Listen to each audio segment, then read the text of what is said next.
Life's most precious moments often come disguised as ordinary days. In a quiet corner of Cedar Grove Park, where autumn leaves dance with possibilities, a single father's skilled hands would change not just a stranger's broken prosthetic leg, but both their destinies. Mike Turner never expected much from that Thursday afternoon, just another day of fixing things while watching his daughter play. Yet when a distinguished woman stumbled nearby, her prosthetic leg malfunctioning, his instinct to help sparked something extraordinary. He never asked her name, never sought recognition, just fixed what was broken and disappeared into the crowd. The next day, when a private jet touched down in their small town, no one could have predicted what would unfold. What drives a billionaire entrepreneur to offer her heart to a man who fixed more than just her ability to walk? Before we jump back in, tell us where you're tuning in from. And if this story touches you, make sure you're subscribed, because tomorrow I've saved something extra special for you. The old toolbox sat on Mike Turner's workbench like a family heirloom, which in many ways it was. Its red paint had faded to a weathered crimson, chipped at the corners to reveal decades of faithful service. Every morning, Mike's calloused fingers would trace the initials JT scratched into its surface. James Turner, his father's mark on a legacy of fixing broken things. Today was no different, except perhaps in ways he couldn't yet imagine. "Daddy, my toast is ready," Emily's voice carried from the kitchen, pulling a gentle smile across Mike's tired face. At 8 years old, she had already mastered the art of making breakfast, though he wished she didn't have to grow up quite so fast. "Coming, sweetheart," he called back, closing the toolbox with practiced care. The morning light filtered through the garage windows, casting long shadows across the organized chaos of his workspace. Parts and pieces of other people's broken treasures lined the shelves.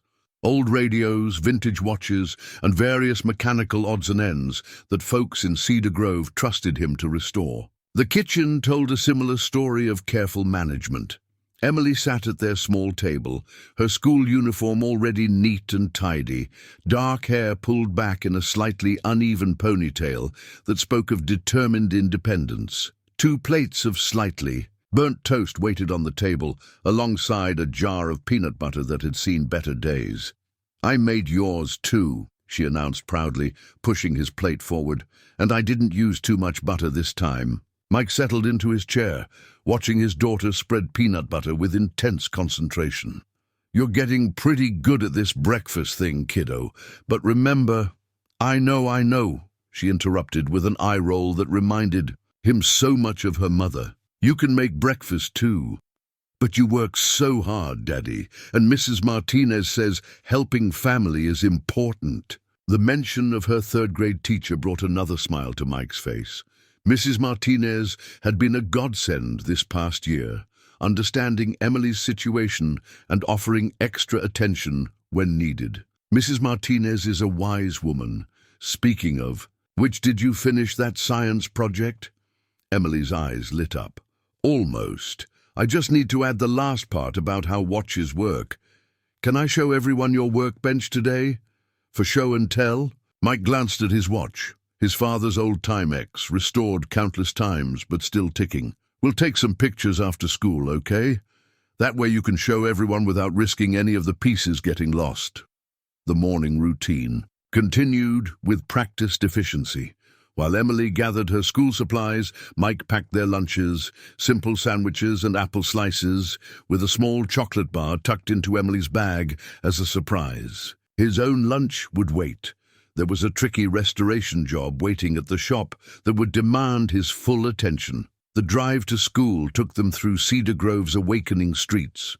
Fall had painted the maple trees in brilliant shades of red and gold, and the morning air carried the crisp promise of change.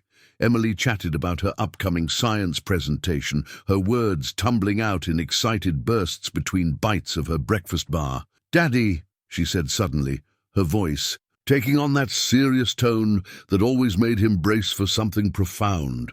"Tommy said his dad makes more money fixing cars than you do fixing watches. But that's okay, right? Because you fix special things?" Mike's hands tightened slightly on the steering wheel. That's right, honey. Sometimes the most valuable things we do aren't about money.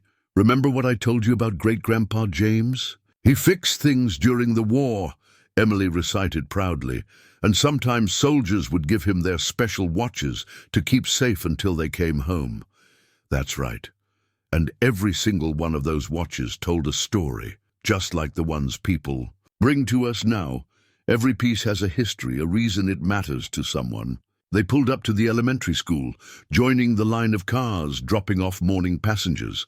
Emily gathered her backpack, then paused. Daddy, do you think Mum's watch will ever work again? The question caught him off guard, as it always did. Sarah's old watch lay in a special box in his workshop, its delicate mechanism a puzzle he hadn't yet found the courage to solve. Someday, sweetheart, when the time is right. Emily nodded, accepting this answer as she had many times before. She leaned over to kiss his cheek, then hopped out of the car with the resilient energy of youth.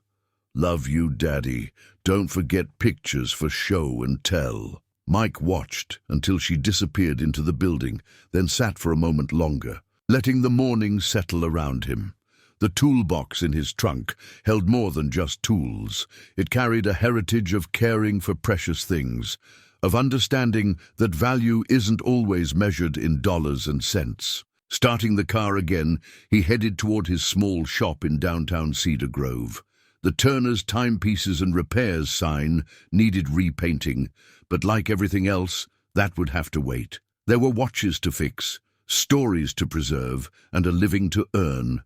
One careful repair at a time. Sarah Chen stood at the floor-to-ceiling windows of her penthouse office, absently massaging her left leg where synthetic met skin. 62 stories below, San Francisco's financial district hummed with morning activity. A world away from her. Quiet thoughts. On her desk, a prototype prosthetic leg gleamed under the morning light, her company's latest innovation, a marvel of carbon fiber and neural interfaces that would change thousands of lives, if they could get it right. Ms. Chen? Her assistant's voice came through the intercom. The board is waiting in the conference room. Sarah squared her shoulders, a gesture learned through decades of proving herself in rooms full of doubters. I'll be right there, Claire. The prototype caught her eye again as she turned. Version 37.2. Closer to perfect, but not quite there. Like everything else in her life, it demanded nothing less than excellence. Chen Robotics hadn't become a billion-dollar company by settling for good enough. The conference room fell silent as she entered, 12 faces turning toward her with varying degrees of anticipation and concern. Sarah took her place at the head of the table, her movements deliberate and graceful. The result of years of refusing to let her prosthetic define her mobility. The clinical trials data, she began, her voice carrying the quiet authority that had become her trademark, exceeded our expectations in every category except one. She pulled up the results with a gesture, letting the holographic display fill the air above the table. User comfort during fine motor adjustments still shows a 12% gap from our target. Marcus Webb, her head of R&D, leaned forward. Sarah, we're still leagues ahead of the competition. The market isn't my concern, she interrupted, gentle but firm. Comfort is everything. I won't release a product that's almost perfect. I won't have someone wake up every morning thinking about their prosthetic instead of their possibilities. The words carried weight coming from her. Everyone in the room knew her story. The childhood accident, the years of adaptation, the engineering, degree she'd earned while testing prototypes on herself. Chen Robotics had grown from her refusal to accept limitations, either in technology or in life. We'll miss the Q4 release window, Marcus pressed. The shareholders will understand that we're maintaining the standards that made their investments worthwhile in the first place. Sarah's tone ended the discussion. Give the development team whatever they need. I want solutions on my desk by the end of the week. The meeting concluded with action items assigned and timelines adjusted. As the room cleared, Claire lingered. with a tablet in hand. "You're scheduled for the rest of the week." Sarah nodded, only half listening as her assistant rattled off a litany of meetings, interviews, and public appearances.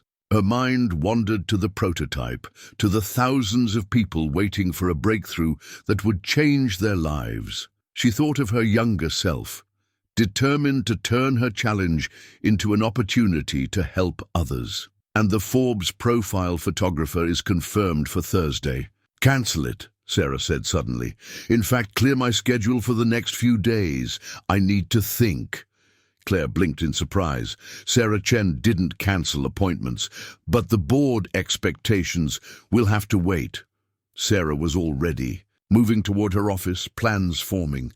"Have the jet ready tomorrow morning. I need a change of scenery." Alone again in her office, Sarah sank into her chair, feeling the familiar ache where her prosthetic connected. The wall of awards and accolades stared back at her. Ernst & Young Entrepreneur of the Year, Time's Most Influential, headlines celebrating the woman who revolutionized prosthetic technology. She reached down, making a small adjustment to her own prosthetic, an early prototype kept and maintained as a reminder of where she started. The movement was automatic, a gesture repeated countless times over 20 years. But today it sparked something different, a question about what she might be missing in the endless pursuit of perfection. Her phone buzzed with messages from concerned board members, reporters seeking comments, potential investors requesting meetings. Sarah ignored them all, looking instead at the prototype on her desk. Something was missing from the equation, something human that couldn't be measured. In laboratories or focus groups, the sun was setting over the bay, painting the sky in colors no technology could quite capture when Sarah made her decision. Sometimes, she reasoned, the best way forward wasn't in complex solutions but in stepping back, in finding perspective, in unexpected places. "Claire," she called through the intercom, "about tomorrow, make it a private flight. No staff, no security detail, just me." She didn't know it yet, but that decision would lead her to a park bench in Cedar Grove, to a chance encounter that would remind her that some things couldn't be engineered, only felt. Cedar Grove Park lived up to its name that afternoon, with maple and oak leaves creating a kaleidoscope of autumn colors across the playground. Mike sat on his usual bench, watching Emily navigate the monkey bars with determined concentration. His toolbox rested beside him, a habit born from years of finding purpose in fixing things, even during downtime. He'd just finished a complicated repair on Mrs. Davidson's antique music box, and the satisfaction of hearing it play perfectly again still lingered. Emily had called it magic, but Mike knew better. It wasn't magic, it was patience, understanding how things worked and caring enough to put them right. "Daddy, watch this," Emily called out, attempting a new gymnastics move she'd been practicing. Mike smiled, raising his hand in acknowledgement when a different sound caught his attention, a sharp intake of breath, followed by an unmistakable stumble. 20 feet away, a woman in a tailored business suit was struggling to maintain her balance. Most people were averting their eyes, that awkward human response to someone else's difficulty. But Mike saw what they didn't. The subtle mechanical issue with her prosthetic leg, the way the joint wasn't quite responding as it should. "Emily, stay on the playground for a minute, okay?" he called out, already moving toward the woman. She had managed to settle onto a nearby bench, her composed expression betraying only the slightest hint of distress. "Excuse me," Mike said softly. Approaching with the same careful respect, he showed the delicate timepieces in his shop. "I couldn't help but notice the calibration seems off on your prosthetic. May I?" The woman looked up, surprise flickering across her features. Most people pretended not to notice, or worse, offered unwanted pity. But this stranger was different. His eyes were focused on the prosthetic with professional interest, not morbid curiosity. "You know about prosthetics?" she asked, her voice carrying a note of carefully measured skepticism. Mike smiled, setting his toolbox down. "I know about mechanical things that need fixing. May I take a closer look? I think I can help." After a moment's hesitation, she nodded. Mike knelt beside the bench, his movements deliberate and respectful. "I'm Mike, by the way, Mike Turner." "Sarah," she replied simply, watching as he examined the joint with practiced care. "Ah, I see the problem. The micro-adjusters have slipped. Out of alignment. It happens sometimes with temperature changes." His hands moved to his toolbox, selecting tools with unconscious precision. "Do you mind if I—" Sarah gestured her permission, increasingly intrigued by this man who approached. Her high-tech prosthetic, with the same confidence he might show toward a kitchen appliance. "Daddy fixes everything," a small voice announced. Emily had wandered over, her natural curiosity overcoming the playground's appeal. "He even fixed Mrs. Martinez's coffee maker when it was totally dead." Mike glanced up with a gentle smile. "Emily, remember what we said about giving people space." "It's all right," Sarah said, finding herself charmed by the child's earnest expression. "Does your daddy really fix everything?" Emily nodded emphatically. "He says everything deserves a chance to work right again, even my mom's old watch when he's ready." A shadow passed across Mike's face, quick but noticeable. His hands remained steady, though, making minute adjustments to Sarah's prosthetic. "Try that," he said, shifting focus back to the task at hand. "The alignment should be better now." Sarah stood carefully, testing her weight. The difference was immediate.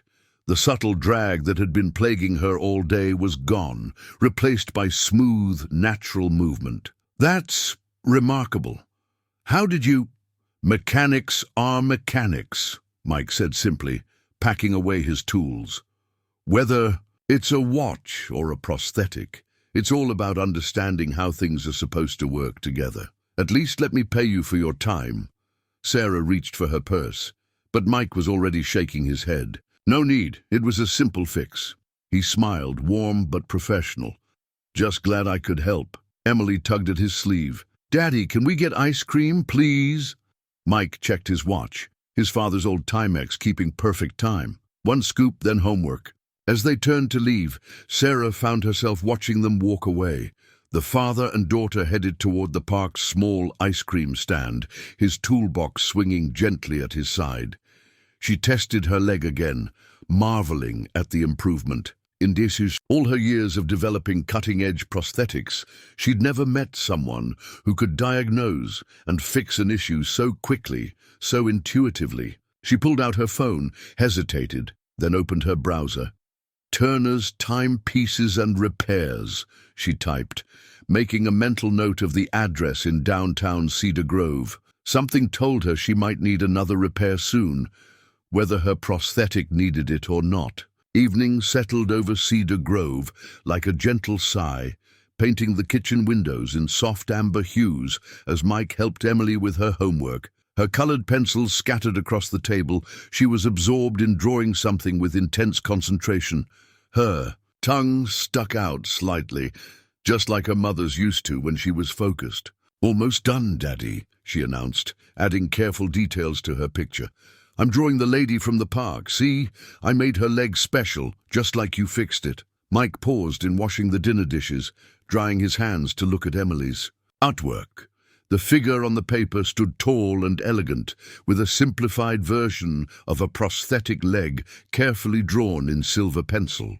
But what caught his attention was how Emily had drawn the woman's smile, warm and a little sad, just like he remembered it. "That's very thoughtful, sweetheart," he said, touching the drawing lightly. "Why don't we put it on the fridge?" Emily shook her head. "No, it's for her.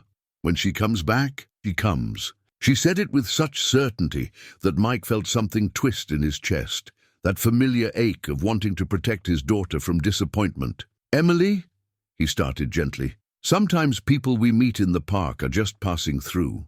They have their own lives to get back to. But she's different," Emily insisted, adding final touches to the drawing. "She looked at you like Mrs. Martinez looks at Mr. Martinez when he brings her lunch at school." All soft and surprised, Mike turned back to the dishes, grateful for the excuse to hide his expression. "Time for your bath, kiddo. School tomorrow." Later, after Emily was tucked in with her favorite stuffed elephant and 2 bedtime stories, Mike found himself in his workshop.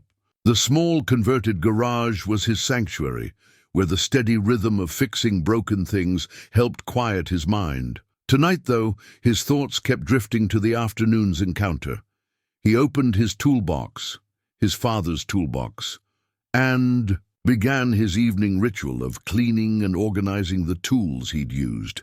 Each one had its place, its purpose. The micro-adjusters he'd used on the prosthetic needed special attention. The precision tools were sensitive to dust.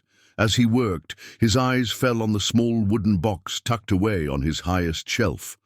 Inside, carefully wrapped in soft cloth, lay Catherine's watch, the vintage Cartier he'd given her on their 5th anniversary, the one she'd been wearing when... He shook his head, closing the toolbox with perhaps more force than necessary.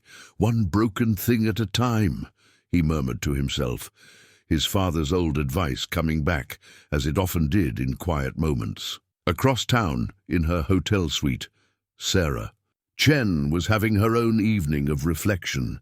She'd cancelled her return flight, much to Claire's barely concealed distress, and now sat cross-legged on the oversized bed, her prosthetic removed for the night. Her laptop displayed research she'd compiled on Mike Turner, newspaper clippings about his repair shop, a few local business awards, a touching feature about his volunteer work, fixing children's toys at the community center. But it was the customer reviews that held her attention. They read like love letters to craftsmanship. "Mr. Turner didn't just fix my grandmother's clock. He restored our family's history. He treated my great-grandfather's pocket watch like it was a national treasure. The only person I trust with repairs that matter." She ran her fingers over her prosthetic, marveling again at how smoothly it now moved. In all her years developing cutting-edge prosthetics, she'd never encountered someone who could diagnose and fix an issue so intuitively, with such genuine care. Her phone buzzed, another message from Marcus about the prototype's delayed release. Sarah glanced at her own prototype sitting on the hotel desk. Version 37.2, with its perfectly engineered components and carefully calibrated systems. Yet something about Mike's simple, hands-on approach to her existing prosthetic had achieved what millions in R&D hadn't quite managed. Comfort without consciousness. She opened her tablet, pulling up a blank document. Her fingers hovered over the keyboard as she considered what she was about to do. The board would think she was crazy. The shareholders would panic. But Sarah Chen hadn't built her empire by ignoring her instincts. "Proposal for integration of traditional craftsmanship in modern prosthetic design," she typed, then paused. Below the title, she added a note. "Potential consulting partner, Turner's Timepieces and Repairs." In her mind, she could still see him, kneeling beside the park bench, those skilled hands working with such quiet confidence. More than that, she remembered how he'd looked at her prosthetic, not as a piece of advanced technology, but as something that simply needed understanding, and care to work as it should. From down the hall, she could hear the ice machine humming, a steady rhythm in the quiet evening. Tomorrow, she decided, she'd pay a visit to his shop.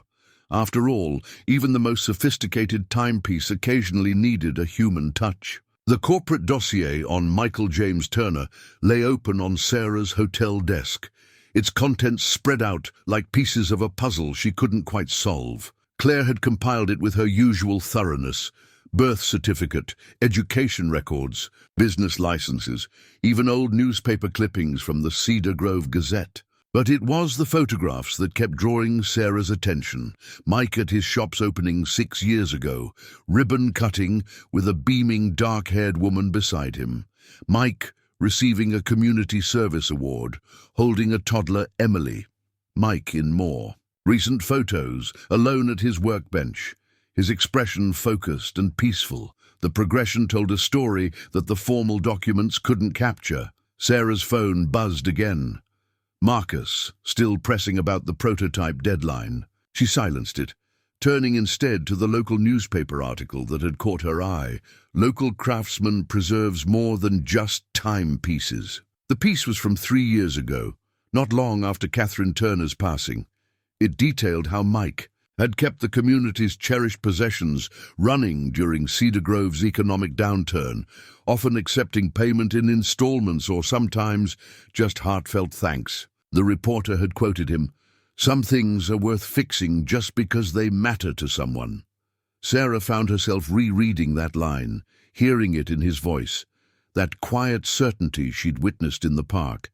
Her hand drifted to her prosthetic, remembering how he'd approached it not as a piece of cutting-edge technology, but as something that simply needed understanding. "Ms. Chen," Claire's voice came through her laptop. "The board is requesting an emergency meeting about the prototype delay. They're concerned about your extended stay in Cedar Grove." Sarah minimized the video call window, looking instead at the proposal she'd been drafting. "Tell them I'm pursuing a new development avenue, something that could revolutionize our approach to user comfort." "They'll want specifics," Claire warned, her loyalty warring with practical concern. "And the PR team is fielding calls about your absence. There are rumors." "Let them rumor," Sarah interrupted, her tone gentle but firm. "Sometimes the best innovations come from unexpected directions." She paused, considering her next words. Carefully. "Claire, I need you to do something else for me. Find out everything you can about Catherine Turner's accident, medical records, police reports, anything that might help me understand." She trailed off, not quite sure what she was trying to understand. Why Mike looked at broken things with such empathy. Why his daughter drew pictures for strangers. Why she, Sarah Chen, CEO of a billion-dollar company, couldn't stop thinking about a small-town repair shop. The dossier included Mike's business records, modest but stable income, perfect credit despite tight margins, a small life insurance payout that had helped him keep the shop after Catherine's death.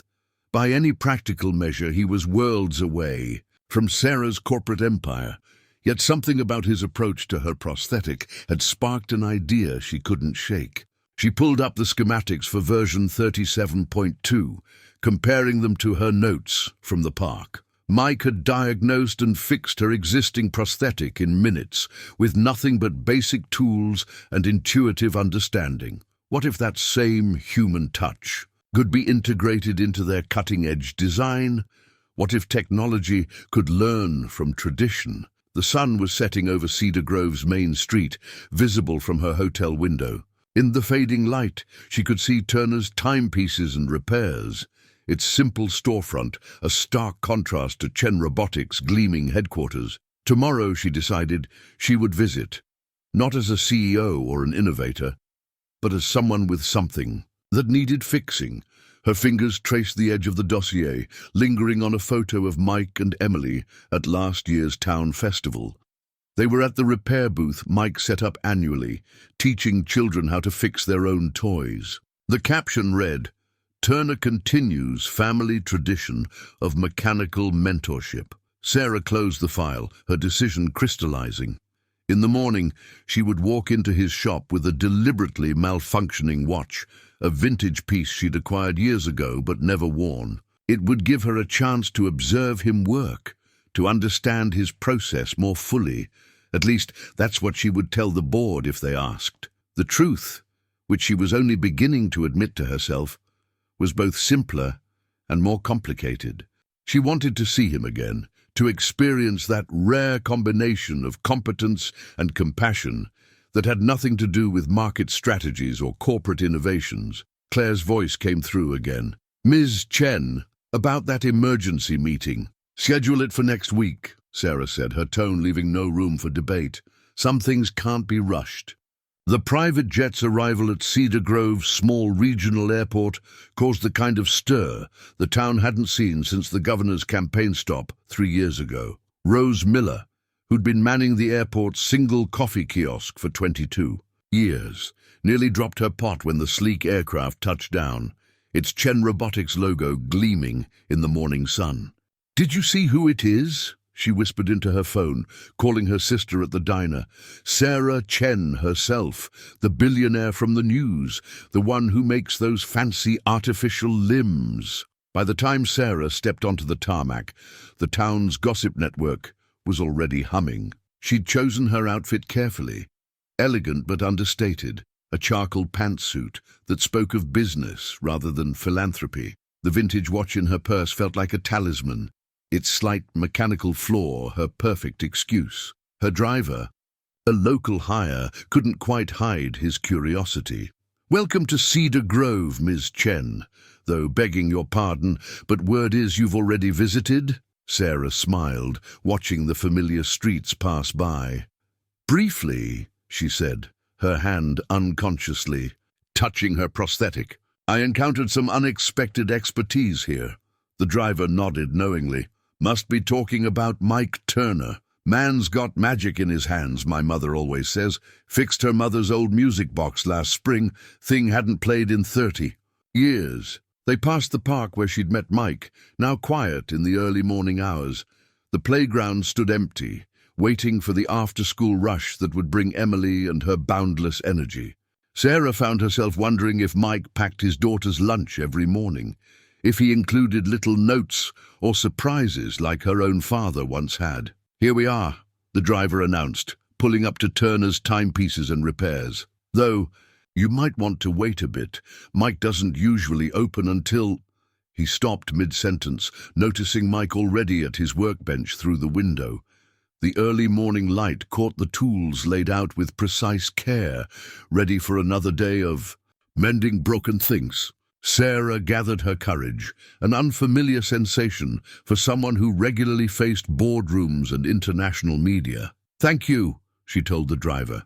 "I can take it from here." The bell above the shop door chimed softly as she entered. Mike looked up from his work, and for a moment their eyes met in the quiet morning light. Recognition flickered across his face, followed by something else. Surprise, certainly, but also a warmth that made Sarah's carefully prepared speech catch in her throat. "Your leg giving you trouble again?" he asked, his voice carrying that same gentle competence she remembered. "Actually," she reached for the watch in her purse, "I have something else that needs your expertise." Before she could continue, the shop's door chimed again. Emily burst in, backpack bouncing, followed by an apologetic-looking older woman. "Daddy, Mrs. Martinez said I could show you my art grade before—" Emily stopped short, her eyes widening, as she recognized Sarah. "You came back, Daddy, I told you she would." "Wait here, I have something—" She dropped her backpack, rummaging through it with determined focus until she emerged triumphant with a slightly crumpled drawing. "I made this for you. See? That's you, and that's your special leg that Daddy fixed." Sarah knelt down, taking the drawing with the gravity it deserved. "It's beautiful, Emily. You captured me perfectly." She looked up at Mike, who was watching the scene with an expression that made her heart skip. "You have quite the artist here." Mrs. Martinez, who had been standing quietly by the door, cleared her throat. "Emily, we should let your father work. You'll be late for school." "But Mrs. Martinez," Emily protested, "she just got here, and I wanted to show her my rock collection and tell her about the science fair and—" "Emily," Mike's voice was gentle but firm. "Remember what we said about responsibility?" The girl's shoulders slumped slightly, but she rallied quickly. "Will you be here after school?" she asked Sarah, hope bright in her eyes. Sarah glanced at Mike, then back to Emily. "Actually, I was hoping to talk to your father about a business proposition. Perhaps, if he's agreeable, we could all have dinner together." The words surprised her even as she said them. It wasn't the carefully orchestrated business approach she'd planned. But watching Emily's face light up, seeing the subtle shift in Mike's expression, she knew it was right. "Pizza at Romano's?" Emily suggested hopefully. "They have the best garlic knots in the whole world." Mike ran a hand through his hair, a gesture Sarah was beginning to recognize as his way of processing unexpected situations. "That's very kind, but Ms. Chen probably has more important—" "Sarah," she interrupted. "Please, call me Sarah, and I can't think of anything more important than garlic knots that come highly recommended." The Corner Cup Cafe sat halfway between Mike's shop and Emily's school, a local institution where coffee came in ceramic mugs that had survived decades of daily use. Sarah traced the rim of her cup, noting the slight chip that somehow made it more charming, so different from the pristine espresso cups in her San Francisco office. I have to admit, Mike said, adding a second packet of sugar to his coffee, I'm still trying to understand why the CEO of Chen Robotics wants to talk to a small-town repair shop owner. The morning sun filtered through the cafe's front window, catching the dust motes in its beam. Sarah watched them dance, gathering her thoughts. She'd rehearsed this conversation countless times, had prepared spreadsheets and proposals. Instead, she found herself saying, "Tell me about your father's toolbox." Mike's surprise showed in the slight pause before he lifted his cup. "That's not what I expected you to ask. I've read all the business profiles, the technical specifications, the market analysis," Sarah said, her voice softening. "But yesterday, you fixed my prosthetic in 5 minutes with tools from a box that looks older than both of us combined. That's what I want to understand." A small smile tugged at Mike's lips as he set down his coffee. "Dad always said tools were just extensions of caring. He'd tell me, 'Mickey, anyone can learn the mechanics, but understanding why something wants to work, that's the real skill.'" "Wants to work?" Sarah leaned forward, intrigued. "Everything's trying to do what it's meant to do," Mike explained, his hands moving slightly as they did when he worked. "A watch wants to keep time. A music box wants to play its song. Even the most sophisticated prosthetic," he gestured to her leg, "wants to move naturally. Sometimes they just need a little help remembering how." Sarah felt something shift in her chest, a recognition of truth she hadn't known she was seeking. "That's exactly what we're missing," she said, more to herself than to Mike. "We've been so focused on advancing the technology, we've forgotten to listen to what it wants to do." The waitress appeared with fresh coffee, and Sarah noticed how she topped off Mike's cup with familiar ease. "Your usual breakfast, Mike? Emily said you skipped it this morning." "Thanks, Annie, but I'm fine. He'll have the wheat toast and eggs," Sarah found herself saying. When both Mike and the waitress looked at her, she added, "Emily mentioned at the shop that you always skip breakfast when you're worried about something. And given that I showed up unannounced," Mike's laugh surprised them both, warm and genuine, breaking through the last of the formality between them. "Busted by my own daughter's observation skills," he nodded to Annie. "She's right, the usual." "Please." After Annie left, a comfortable silence settled between them. Through the window, they could see Cedar Grove waking up, shopkeepers sweeping sidewalks, early morning joggers passing by, the ritual of small-town life unfolding. "Your company," Mike said finally, "it's doing incredible work. I've read about your prosthetics, seen the videos. You're changing lives." "We are," Sarah agreed, then hesitated. "But yesterday when you fixed my leg, it was the first time in years I forgot I was wearing a prosthetic. Do you understand how remarkable that is?" Mike's eyes met hers, serious. "Now, I just did what needed doing." "Exactly." Sarah reached into her briefcase, pulling out not the corporate proposal she'd prepared, but Emily's drawing. She smoothed it carefully on the table between them. "Look how she drew me, not as someone with a prosthetic, but just as me." "Emily has a gift for seeing people as they are," Mike said softly, and Sarah heard the undertone of loss in his voice. "Like her mother?" she asked gently.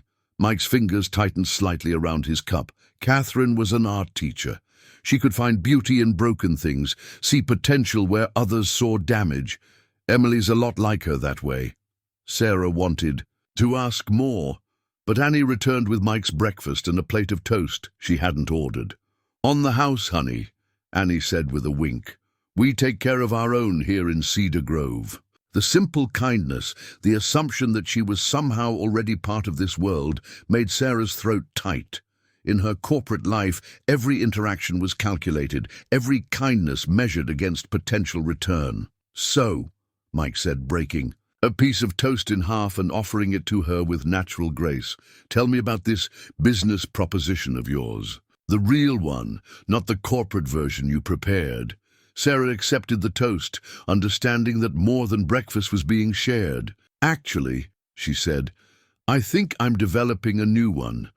How would you feel about teaching me to fix my own prosthetic?" The magazine layout on Mike's workbench seemed to mock him with its glossy perfection. Tech Titan's small-town romance, screamed the headline, accompanied by a paparazzi photo of him and Sarah leaving Romano's Pizza the night before. Emily's excited face was mercifully blurred, but the damage was done. "I count 6 different mistakes in the first paragraph alone," Rose from the airport coffee kiosk announced, peering over his shoulder. "They called you a rustic craftsman."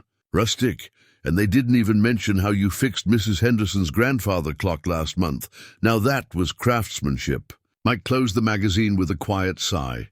"Rose, don't you have coffee to serve?" "Slow morning," she shrugged, then lowered her voice. Channel 7 news van just pulled up outside the diner. Annie's already chased them off twice. The bell above. The shop door chimed before Mike could respond. Sarah stood in the doorway, looking somehow both perfectly composed and slightly apologetic. She held up her phone, displaying yet another article. Chen Robotics stock surges amid CEO's mystery and romance. "I'm so sorry about this," she said, closing the door firmly behind her. "My PR team is working to—" "Sarah," Mike interrupted gently, "you don't need to manage this like a corporate crisis." Rose took the hint, gathering her coffee cup. "I should get back to the airport. Those pilots won't caffeinate themselves." At the door, she paused. "And Sarah? Any friend of Mike's is a friend of Cedar Grove. Those vultures with cameras won't get a word out of us." After Rose left, Sarah sank into the chair by Mike's workbench, her usual poise wavering. "Everything I do becomes a headline. I should have anticipated this, should have had a strategy in place to protect you and Emily from—" The sudden warmth of Mike's hand covering hers stopped her mid-sentence. "Emily's school has already dealt with media attention after Catherine's accident. They know how to handle it. And me?" He smiled, gesturing to his workbench. "I've got broken things that need fixing. That's all that matters." Sarah looked down at their hands, still joined on the workbench's worn surface. "The board called an emergency meeting this morning. Our stock is up 15%, just on speculation about potential synergy between Chen Robotics and traditional craftsmanship. They want to launch a whole marketing campaign around it." "And what do you want?" The question, asked with such simple directness, made Sarah pause. Through the window she could see photographers gathering across the street, their long lenses aimed at the shop. Her phone buzzed continuously, with messages from Claire about damage control and media strategies. "I want—" she began, then stopped, surprising herself with the force of her next words. "I want them to leave us alone. I want to learn how you knew exactly what my prosthetic needed. I want to have pizza with you and Emily without it becoming a corporate event." Mike's hand tightened slightly on hers. "Then that's what we'll do." "It's not that simple." "Why not?" Before Sarah could. "Enter," Emily burst through the door, Mrs. Martinez following with an apologetic expression. "Daddy! Sarah, I'm famous!" Emily waved a tablet, her face glowing. "Jasmine saw my picture in the news. Well, my back, but she knew it was me because of my butterfly backpack." Mike shot a concerned look at Mrs. Martinez, who quickly explained, "We kept her inside during recess.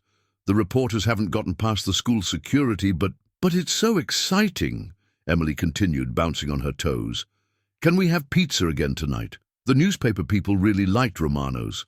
They said it was quaint and charming and—" "Emily!" Mike started, but Sarah was already moving, kneeling down to Emily's level despite her prosthetic's protest. "Hey," she said softly, "how about instead of pizza, you help me with something important? Your dad's teaching me about fixing things, and I could really use another expert's opinion." Emily's eyes widened. "Like when we fix my toys." "Exactly like that. But first," Sarah looked up at Mike, a plan forming. "How would you both feel about getting out of town for a few days? I know a place where we could work on projects together without any interruptions." "You mean like a vacation?" Emily asked, wonder creeping into her voice. Mike started to protest, but Sarah pressed on. "I have a cabin in the mountains. Very private, excellent workshop space and—" She smiled at Emily. A treehouse with a perfect view for drawing. Through the window, they could see the media circus growing. But in the shop's quiet space, surrounded by the steady tick of countless timepieces, something else was growing too. Something that had nothing to do with stock prices or headlines. "What do you say?" Sarah asked, looking between father and daughter. "Want to escape with me?" Emily's enthusiastic "yes" came just as Mike's quiet laugh filled the air. "Well," he said, reaching for his father's toolbox, "I suppose some projects do require a change of scenery." The mountain cabin's workshop was nothing like Mike had imagined. Instead of corporate minimalism, the space breathed with well-worn comfort.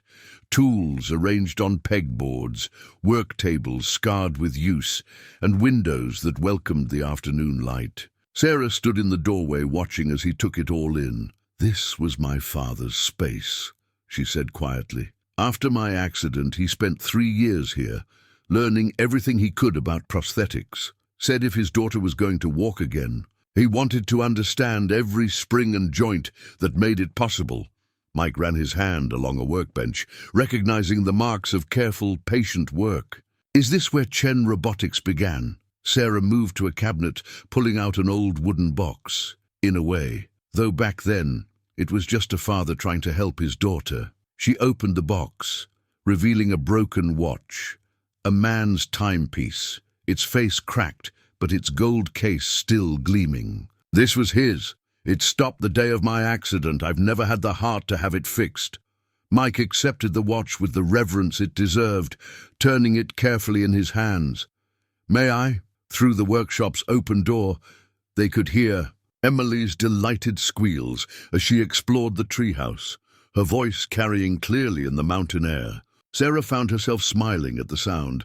"That's why I really bought this place, you know. After Father died, I couldn't bear to sell it. Up here, I'm not the CEO of Chen Robotics. I'm just the girl whose father taught her to walk again." Mike had opened the watch's case, his experienced eyes taking in the mechanism. "Your father did more than teach you to walk. He taught you to rebuild yourself." He looked up, meeting her eyes. "That's what you're doing with your company, isn't you? Helping others rebuild." Sarah moved closer, watching as his hands worked. With gentle precision, "The board thinks it's about innovation, about market share. They don't understand that every prosthetic we design is really about giving someone back their story. Like Catherine's watch," Mike said softly, almost to himself. "Tell me about her?" Sarah asked, matching his quiet tone. "Only if you want to." Mike's hands stayed steady on the watch, but his voice carried years of careful grief. "She was an art teacher. Saw the world in colors I never knew existed. She's the one who taught me that fixing things isn't just about mechanics. It's about preserving memories, keeping stories alive." He reached into his pocket, pulling out a worn photograph. Catherine smiled from the image, seated at a potter's wheel, her hands shaped around clay. She used to say every broken piece had a history worth saving. The day she... He paused, gathering himself. Her watch stopped at 3:47 p.m. "Same as your father's, just a different kind of accident." Sarah's hand found his shoulder, her touch. "Grounding. And you've kept it all this time, waiting to fix it. Emily asks about it sometimes, but fixing it means accepting it's really over, you know. As long as it's broken, it's like holding on to a piece of her story." From outside, Emily's voice called out, "Daddy, Sarah, the treehouse has a real telescope." Sarah squeezed Mike's shoulder gently before moving to the door. "Come on, I think it's time I showed you both something." They followed Emily's excitement to the treehouse, a structure that proved to be more observatory than playhouse. As the afternoon light faded, Sarah adjusted the telescope, showing Emily how to focus on the emerging stars. "My father built this after my recovery," Sarah explained. "Said that looking at stars helped him remember how small our problems really were." She smiled at Emily's wonder. "He also said that broken things sometimes lead us to beautiful discoveries." Mike watched as Sarah helped Emily locate constellations, their heads bent together over star charts. His fingers traced the edges of the 2 broken watches in his pocket, Catherine's and Sarah's father's.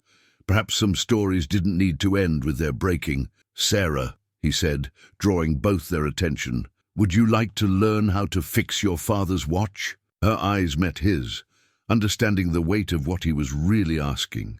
"Only if you'll let me help you with Catherine's." Emily looked between them, picking up on the moment's importance even if she didn't fully understand it. "Can I help too? Mrs. Martinez says fixing things together makes them extra special." Mike pulled his daughter close, making room as Sarah joined them. Through the telescope's lens, the stars seemed close enough to touch, each one a light in the darkness. A story, waiting to be told. "Yes," he said, holding both watches in his hands. "I think it's time we fixed them together." The merger documents arrived by courier at dawn, their urgent red stamps stark against the morning mist. Sarah stood on the cabin's porch, phone pressed to her ear, trying to keep her voice down as the sun painted the mountains in shades of promise she couldn't quite trust. "What do you mean, hostile takeover?" She listened, her free hand gripping the porch railing. "Meridian Medical can't just—" She stopped, seeing Emily through the window, setting the breakfast table with exaggerated care, 3 places, each, with a pine cone centerpiece she'd collected yesterday. "Claire, I need you to stall them. The prototype isn't ready, and if Meridian gets control—" She paused again as Mike appeared in the doorway, carrying 2 steaming mugs of coffee. His eyes caught hers, concern shadowing his face as he registered her tension. "Give me an hour," she finished, ending the call. Mike offered her a mug, and she accepted it gratefully, letting its warmth seep into her fingers. "That didn't sound like good news," he said quietly. Sarah took a sip of coffee, buying time to find the right words. "Meridian Medical is trying to force a merger. They've been watching our stock, waiting for a moment of vulnerability." She laughed without humor. "Apparently my small-town romance created exactly the opening they needed. The board is panicking. What happens if they succeed? They'll strip Chen Robotics for parts, our research, our patents." She stopped, her voice catching. "The prototype we've been developing? They'll turn it into a luxury item. Price it. Out of reach for the people who need it most." Through the window they could see Emily carefully arranging strips of bacon into smile shapes on each plate. Mike touched Sarah's arm gently. "What do you need?" The simple question, free of judgment or demand, made her throat tight. "I need to go back, face this head-on, but—" She looked through the window again at the domestic scene she'd somehow become part of. "I don't want to leave, not like this. Not when we're just starting to—" "Fix things?" Mike finished, his smile gentle. Sarah nodded, unable to trust her voice.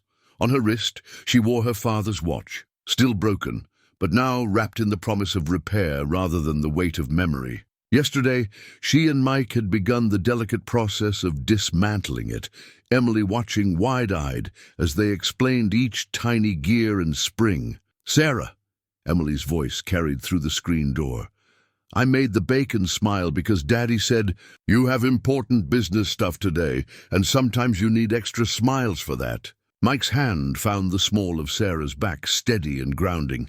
"You know, my dad used to say that running away from a problem breaks more than it fixes." Sarah leaned into his touch, just slightly. "Your father sounds like he was a very wise man. He also said that the best repairs happen when you have the right tools and the right people helping." He turned her gently to face him. "So maybe the question isn't whether you should go, but whether you should go alone." "Mike, I can't ask you to—" "You're not asking. I'm offering." He glanced through the window at Emily. "Besides, I think someone would never forgive us if we didn't let her see where you work your own kind of fixing magic." The screen door creaked open and Emily bounded out. "The bacon's getting cold, and I used the fancy napkins I found, the ones with little robots on them." Sarah looked down at the merger documents, then at Emily's hopeful face, then at Mike's steady presence beside her. In her pocket, her phone buzzed again. Probably Claire with more crisis updates. But for the first time in her corporate life, Sarah felt something shift in her understanding of what needed fixing. "Emily," she said, kneeling down despite her prosthetic's morning stiffness, how would you like to see where I work? It's not as cozy as your dad's shop, but we have some pretty amazing robots. Emily's eyes widened. Really? Can we go now?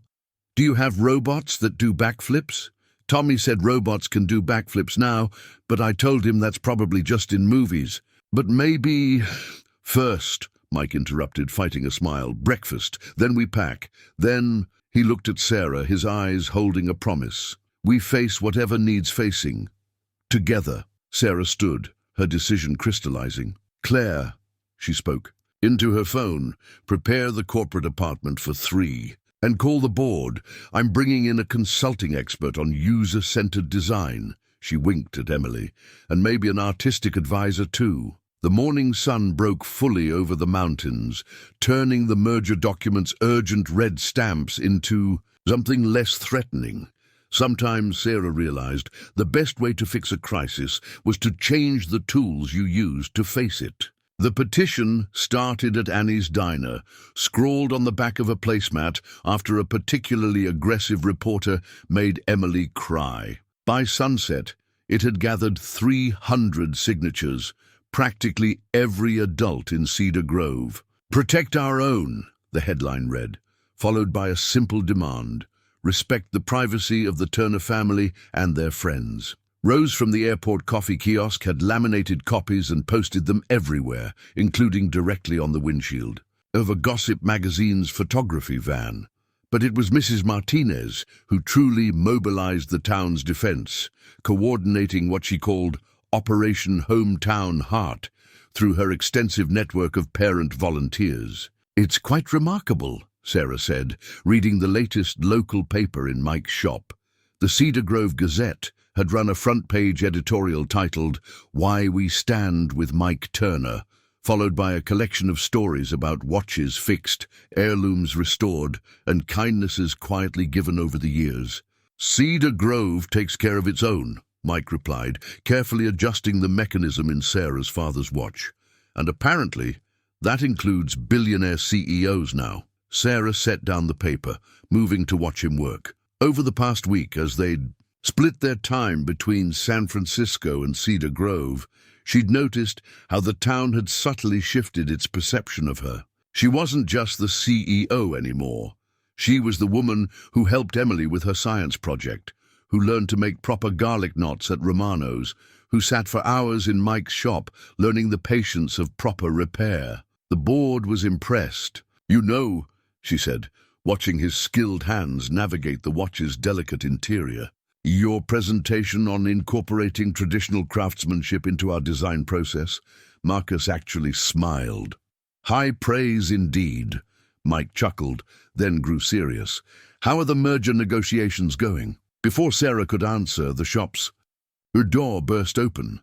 Emily ran in, followed by what seemed like half her class, all clutching handmade signs. Leave Emily's family alone, and Cedar Grove protects its own. Mrs. Martinez appeared behind them, slightly out of breath. I'm so sorry. They were supposed to wait until the official town meeting, but someone, she gave Emily a pointed look, was too excited. We're your protection squad, Emily announced proudly. Like a shield made of people who care. Mike set down his tools, emotion flickering across his face. That's very kind, everyone, but you don't need to. Actually, Sarah interrupted, an idea forming. They might be exactly what we need. She knelt down to Emily's level, Prosthetic moving smoothly thanks to Mike's latest adjustments. Would you and your friends like to help us with something important? The children gathered closer, eyes wide with excitement. Sarah continued, Chen Robotics is having a special event next week. We're announcing some new ideas about how to make our prosthetics better. Would you like to show everyone how Cedar Grove helps fix things? Like Daddy does, Emily asked. Exactly like that, but bigger. Sarah looked up at Mike, sharing her vision.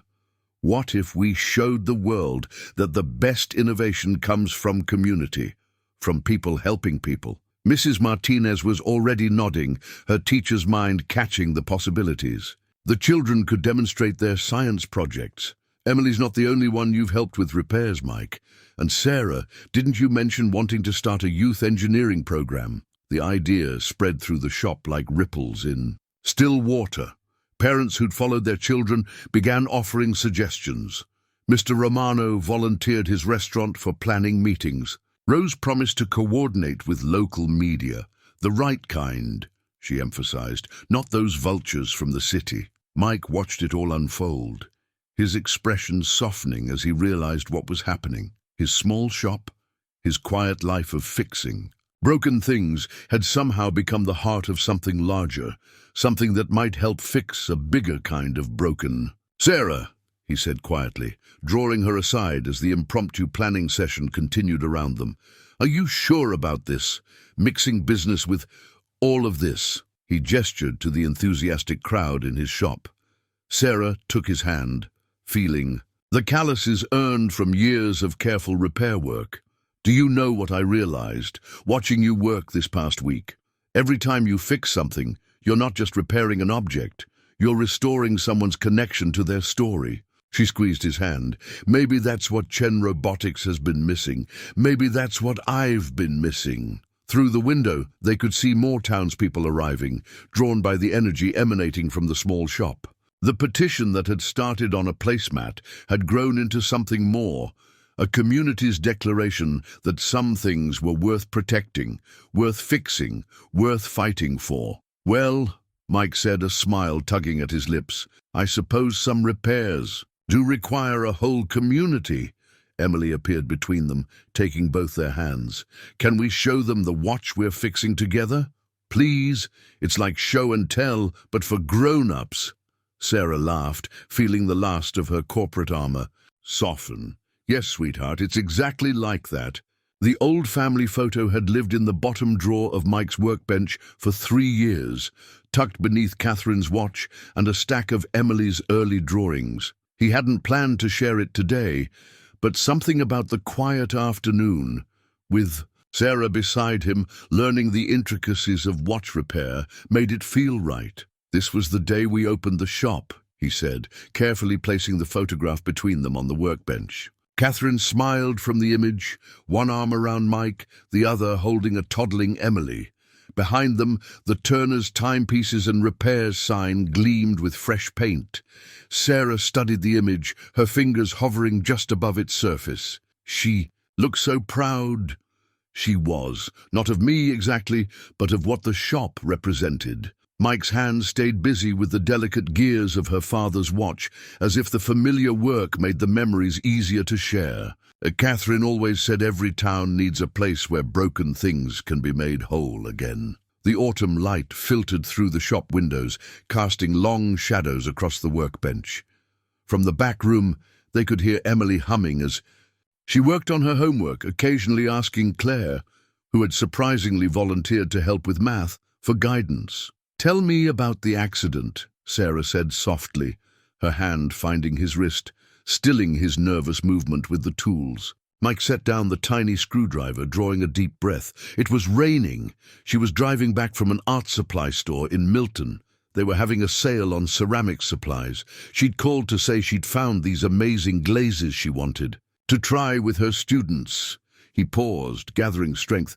The other driver was texting, didn't see the red light. Sarah's hand tightened on his wrist. The watch stopped. 3:47 p.m. I was working on old Mr. Peterson's grandfather clock when the police came.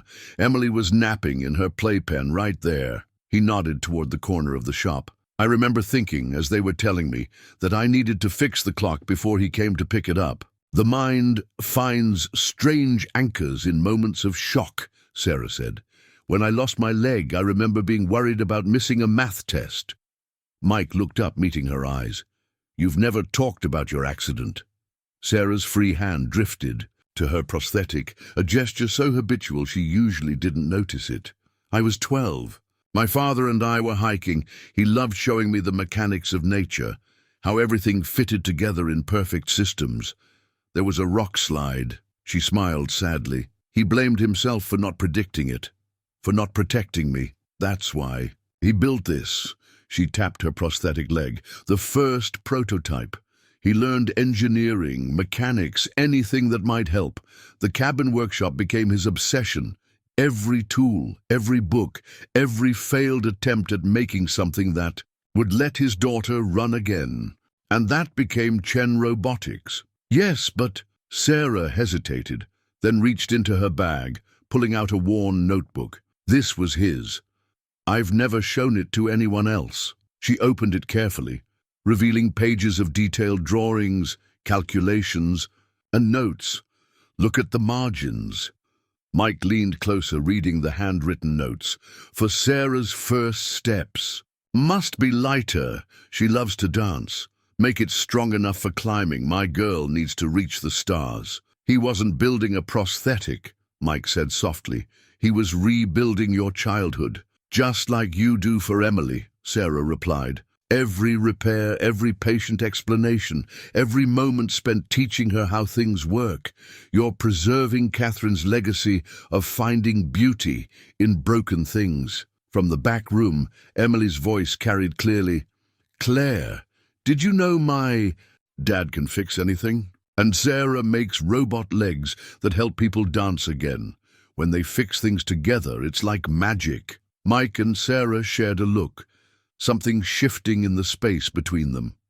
Carefully, Mike picked up Catherine's watch, which had sat untouched. On his workbench for 3 years. Maybe it's time to fix this one too. Sarah reached for her father's notebook, turning to a blank page. Together? She asked, picking up a pencil. We could start by mapping out both watches, seeing how they connect. Like a family tree of broken things, Mike smiled, the expression reaching his eyes for the first time when talking about Catherine's watch. Exactly, and Emily can help. Document the process. Combine her mother's art with her father's mechanics. As if summoned by her name, Emily appeared in the doorway.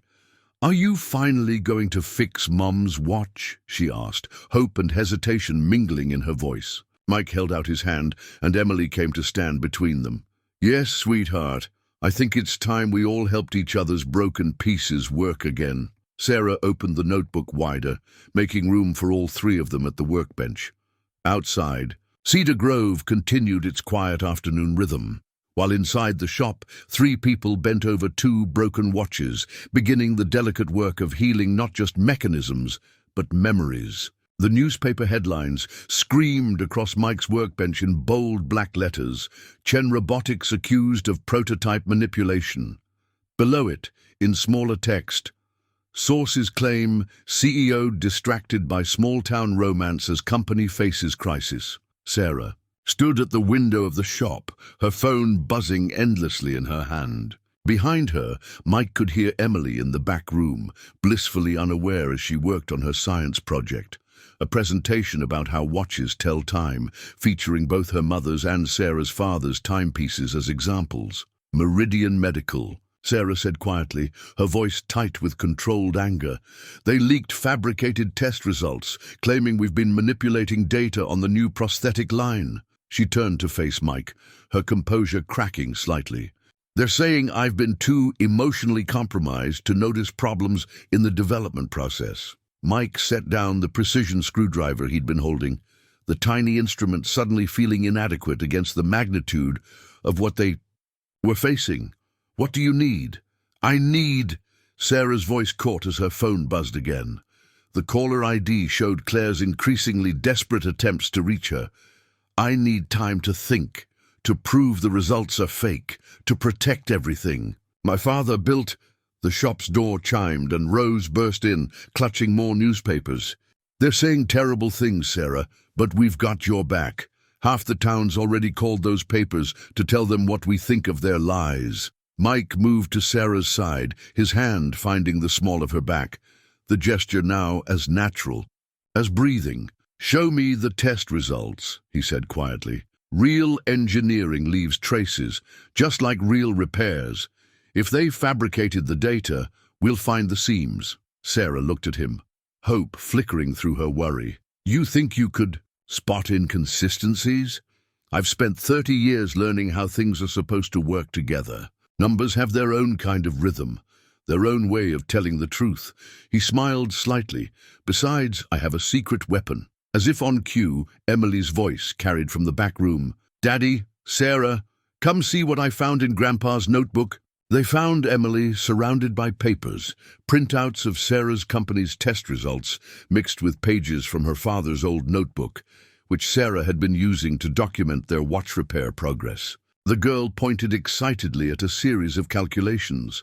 "Look, the numbers dance the same way." She held up 2 pages side by side. "See, when Grandpa was designing Sarah's first leg, he made patterns with the numbers. And these new papers have different patterns. They don't dance right." Sarah leaned over, her technical expertise suddenly realigning with Emily's innocent observation. "She's right," she breathed, reaching for the papers. "The variance patterns in the fabricated results, they don't match the natural distribution we always see in real prosthetic testing. It's too perfect, too structured." Mike watched as Sarah's CEO persona merged seamlessly with the woman who'd spent hours teaching his daughter about gears and springs. She was already pulling out her tablet, fingers flying over the screen. "Claire, get Marcus and the engineering team. Emily just found our smoking gun." She smiled at the girl. "How would you like to help us show some corporate bullies what real innovation looks like?" Emily bounced in her chair. "Can I bring the watches to show how fixing old things helps make new things better?" "Actually," Sarah said, a plan forming, "that's exactly what we need." She turned to Mike. "Remember what you said about understanding why something wants to work? What if we showed the world that the best innovation comes from listening to both, the mechanics and the heart?" Mike picked up Catherine's watch from the workbench. "A live demonstration. Fixing these watches while explaining how traditional craftsmanship influences modern design." "Better," Sarah smiled, real warmth breaking through her professional concern. "A live demonstration of how a small-town repair shop helped Chen Robotics revolutionize prosthetic design." Emily's right. The numbers tell a story, just like every repair does. The shop's door chimed again as more townspeople arrived, drawn by the news and their protective instincts toward both Turners and their newfound friend. Mrs. Martinez came bearing fresh coffee and determination. Romano brought stress-fighting garlic knots. Even old Mr. Peterson arrived, carrying the grandfather clock that Mike had been fixing the day Catherine died. "Time to face the music," the old man said, setting down the clock.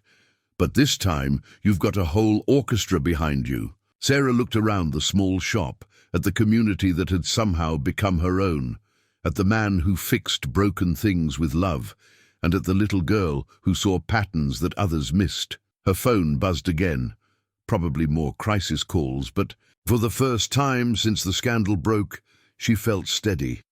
"Well," she said, picking up her father's watch, "shall we show them how Cedar Grove fixes things?" The repaired prosthetic gleamed under the conference room lights, its surface bearing the unmistakable marks of both precision engineering and artisanal craftsmanship. Sarah stood before the board of directors, Mike and Emily flanking her like anchors in a storm.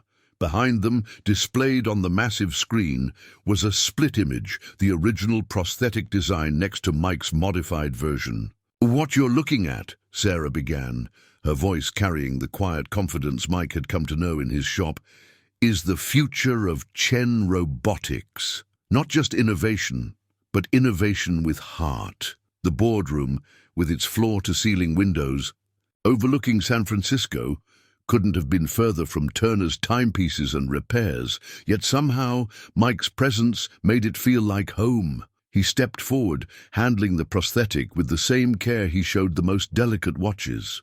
"The problem wasn't in the technology," he explained, his shop owner's voice surprisingly at ease in this corporate setting. "It was in the approach. You were building perfect machines. But people aren't machines, they're stories waiting to be continued." Emily, dressed in her best school clothes and practically vibrating with excitement, pointed to the display. "See how Daddy added these tiny adjusters? They're like the ones in old watches. They help the leg remember how to dance." A ripple of surprised laughter broke the boardroom's tension. Marcus, Sarah's head of R&D, leaned forward with newfound interest. The user comfort ratings with these modifications are unprecedented. How did you know where to make the adjustments? Mike smiled, reaching into his toolbox, the same one that had been his father's. Every repair teaches you something about what broke and why. But more importantly, it teaches you about what the piece wants to be. He held up Catherine's watch, now ticking perfectly for the first time in 3 years. Sometimes, healing something broken shows you how to make something new even stronger. Sarah touched her prosthetic, the one Mike had adjusted in the park that first day. When Mike fixed my leg, he didn't just adjust the mechanics, he restored my connection to it. That's what we've been missing in our design philosophy. She pulled. Up the next slide, photos of their testing program in Cedar Grove. Community members with prosthetics working with Mike to fine-tune their devices. Children like Emily learning basic engineering principles while helping with adjustments. A whole town becoming part of the innovation process. Meridian Medical tried to destroy us by claiming we'd lost our way. Sarah continued, her voice strengthening. They were right about one thing. We had lost something. We'd forgotten that every prosthetic we make isn't just a piece of technology. It's a chapter in someone's story. The board members stirred, exchanging glances. The chairman spoke first. And the leaked test results? Emily proudly held up her science project folder. The numbers didn't dance right. Real legs need to move like real stories, with ups and downs and little pauses in between. The fake numbers were too smooth, like a robot trying to pretend it's human. Sarah couldn't help but smile at the girl's simple wisdom. Our engineering team confirmed it. The leaked data showed statistically impossible consistency. Real human movement, even with the most advanced prosthetics, maintains certain natural variations. Variations that Mike's modifications actually work with rather than against. She walked to the window, looking out over the city. My father founded this company because he wanted his daughter to walk again. Mike fixes watches because every broken timepiece carries someone's memories. Emily sees patterns in numbers because she understands that everything that matters has a heart. Turning back to the board, Sarah's vision was clear.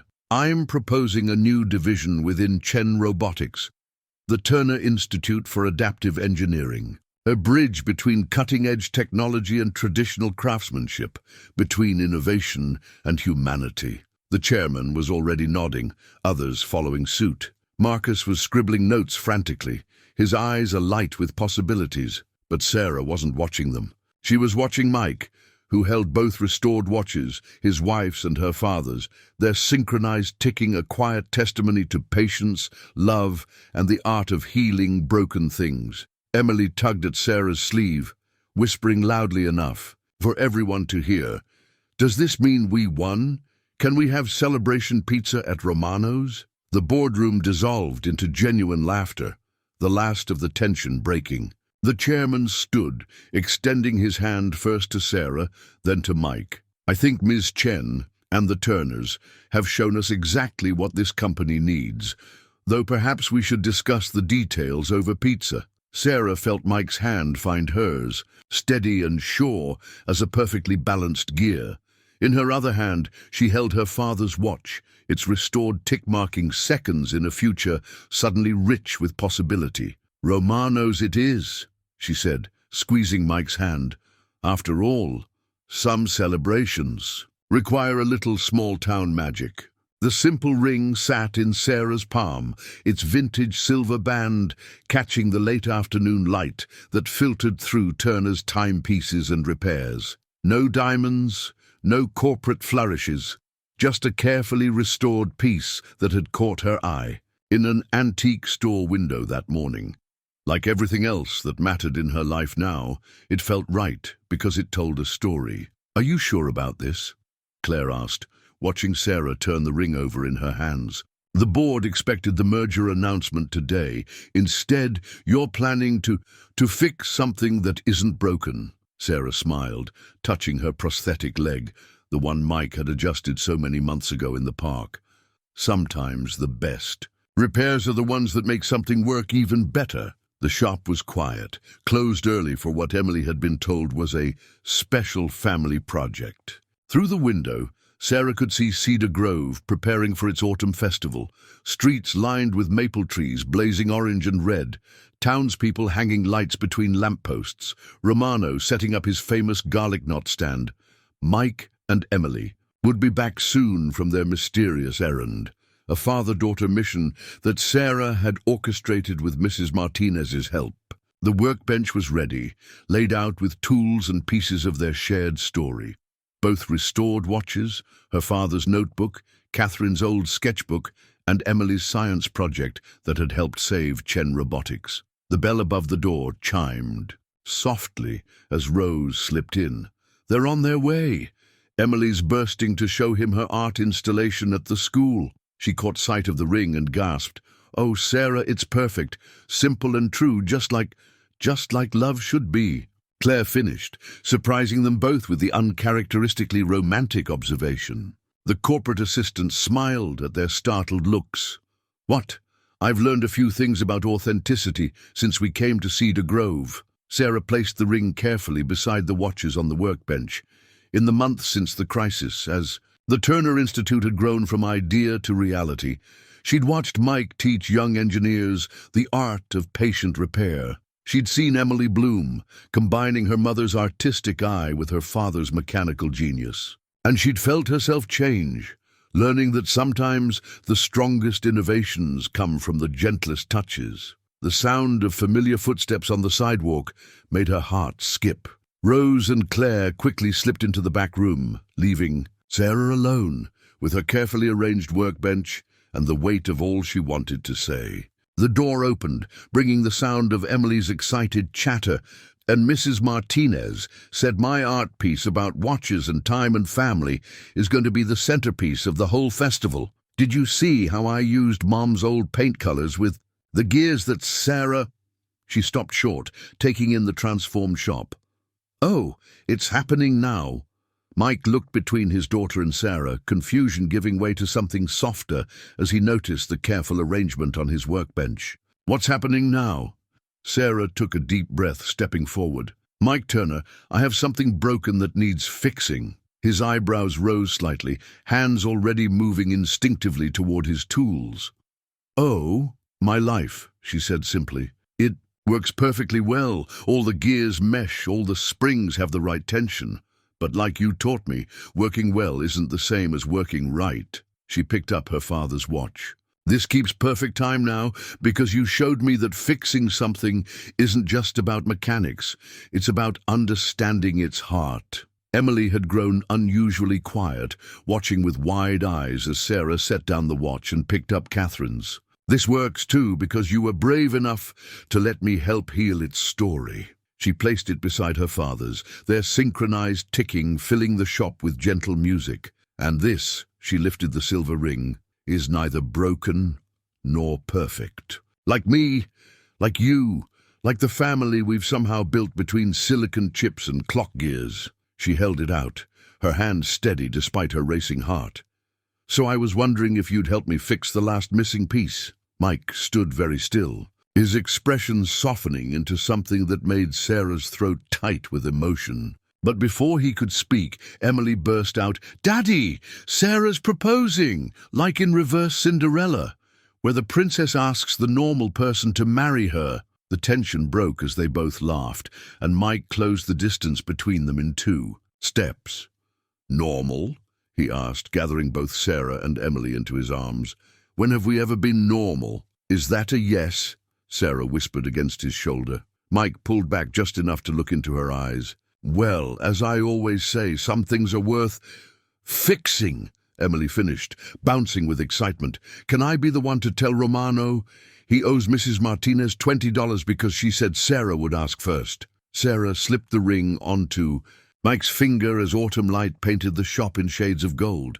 2 watches keeping time for their new beginning, and a little girl dancing between them, her joy as bright as the future they would build together. The house keys jingled in Sarah's hand as she stood on the porch of their new home, A Victorian craftsman on Cedar Grove's maple-lined Madison Street, its wraparound porch perfect for summer evenings, and its carriage house already transformed into a state-of-the-art workshop.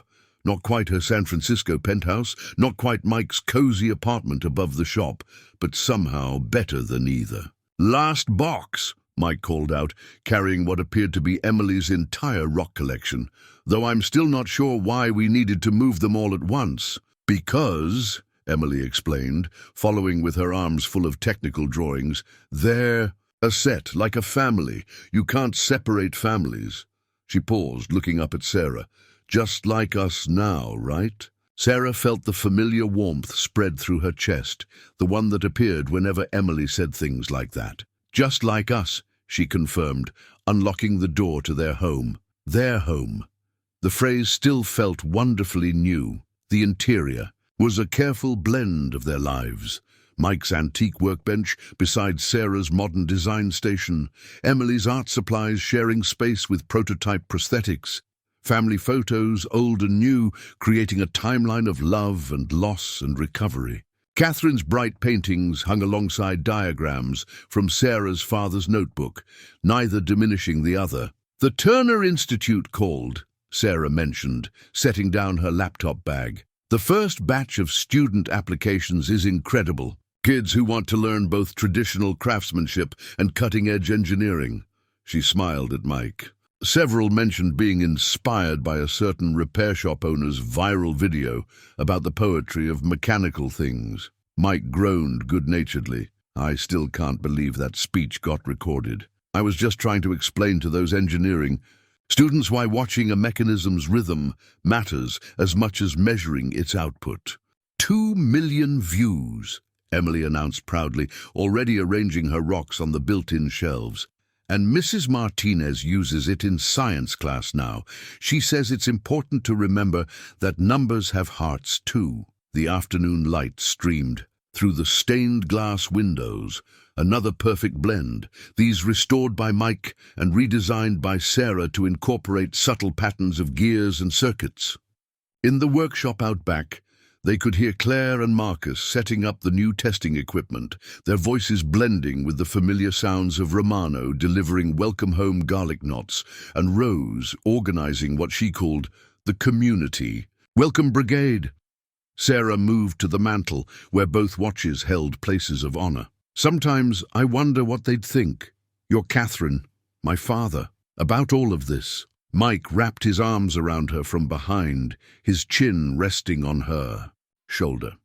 "Catherine would have loved your father's notebooks, all those margin notes about making sure your prosthetic could dance. She'd have filled them with sketches of movement studies. And my father would have adored your toolbox," Sarah added, leaning back into him. "All those carefully chosen tools, each with its own story. He believed everything worth building started with understanding what came before." Emily appeared between them, as she often did in quiet moments. "I put Mum's paintbrushes next to Sarah's soldering tools," she announced, "because art and science are just different ways of making things. Beautiful." The doorbell rang, the beginning of Cedar Grove's traditional welcome wagon, no doubt. But before they answered it, Sarah turned in Mike's arms, taking in this moment. Emily's excited bounce, Mike's steady presence, the life they were building together. "The board thinks we should expand the institute," she said quietly. "Open branches in other small towns, find more craftsmen willing to teach alongside our engineers." She watched Mike's eyes light up with possibilities. "What do you think?" "I think," he said slowly, "that every town has broken things waiting to be fixed, and people who know how to fix them if we just listen." Emily tugged at their hands. "Can I help? I'm getting really good at seeing how things want to work together." The doorbell rang again, accompanied by Rose's voice. "I know you're in there. These casseroles aren't getting any warmer." Sarah laughed, moving toward the door. This was her life now. Corporate decisions made over homemade casseroles, engineering breakthroughs inspired by a child's observations. Love built on the foundation of healing broken things. "You know," Mike said, following her with Emily between them, For someone who came to Cedar Grove to fix a prosthetic, you've done quite a bit of additional repair work. Sarah opened the door to their neighbors, their friends, their community. Well, as a very wise man once told me, everything's trying to do what it's meant to do. She squeezed his hand. Sometimes it just needs the right helping hands to remember how. Emily darted out to help Rose with the casseroles, calling back over her shoulder. And sometimes the best fixes are the ones you didn't even know you needed. Out of the mouths of babes, Sarah thought, watching her family, old and new, pieced together and made stronger for having been broken. Welcome the future, one careful repair at a time. 1 year later, the bench in Cedar Grove Park had a small brass plaque that read, "Where broken things begin to heal." Sarah ran her fingers over the engraved letters, remembering that autumn day when a malfunctioning prosthetic had led her to a different kind of repair. "Ready for the big reveal?" Mike asked, settling beside her with their well-worn toolbox, his father's, now bearing both their initials. In his other hand, he held a familiar device. The prototype. Sarah smiled, watching Emily set up her presentation. Board nearby. The quarterly board meeting of the Turner Institute for Adaptive Engineering had become a Cedar Grove tradition, held in the park where it all began. Version 1.0 of the Turner-Chen Comfort Integration System, Mike corrected, his eyes twinkling. Emily insisted we use both names, said it was only fair since it was her idea in the first place. Their daughter, and Sarah, could finally, legally, call her that now, was explaining her latest discovery to Claire and Marcus. At 10, Emily had become the unofficial bridge between the Institute's engineering team and their craftsman mentors, her natural ability to see patterns making her invaluable in developing their innovative approach to prosthetic design. "Remember what you said that first day?" Sarah asked, watching Emily gesture enthusiastically. "About everything trying to do what it's meant to do?" Mike's hand found hers, their fingers intertwining naturally. "Some things just need a little help remembering." "How?" From across the park came the sounds of the Institute's open house, local craftsmen teaching young engineers about traditional techniques, engineers showing craftsmen how to integrate modern technology. Romano had set up his garlic knot stand, now famous among visiting board members. Mrs. Martinez was leading tours of the school's new technical arts program, where Emily's original artwork about watches and time held pride of place. Sarah touched her prosthetic, now enhanced with Mike's intuitive adjustments and her company's latest innovations. "My father would have loved this," she said softly. "All these people learning to fix things together. Catherine too," Mike added, pulling her closer. "She always said art was just another way of healing the world." Emily bounded over, her presentation board covered with drawings that combined mechanical diagrams with artistic flourishes. "Ready!" "I put both watches in the display case just like we planned, so everyone can see where it started." The three of them walked together toward the gathering crowd, past the bench where a chance encounter had started their story. The autumn leaves danced around them, gold and red and full of promise, just like that first day. "You know," Emily said thoughtfully, "when you fix something broken, you're not just fixing the thing itself. You're fixing all the stories it's part of." Sarah and Mike exchanged glances over their daughter's head, remembering 2 broken watches, 2 broken hearts, and all the careful repairs that had brought them here. "Speaking of stories," Mike said, reaching into his pocket, "your mother's watch and Sarah's father's watch aren't the only ones keeping time for us anymore." He pulled out a small box, presenting it to Emily. Inside lay a delicate timepiece, its face showing not just hours and minutes, but the phases of the moon and the turning of seasons. "For your 10th birthday," Sarah explained, her heart full as Emily carefully lifted the watch. "Because some stories are meant to keep going, generation after generation." Emily held the watch up to the autumn light, its gears ticking in perfect harmony with the 2 watches in the display case, marking time for a family that had learned the most important lesson of all, Sometimes the things that break are just waiting to be made into something even more beautiful.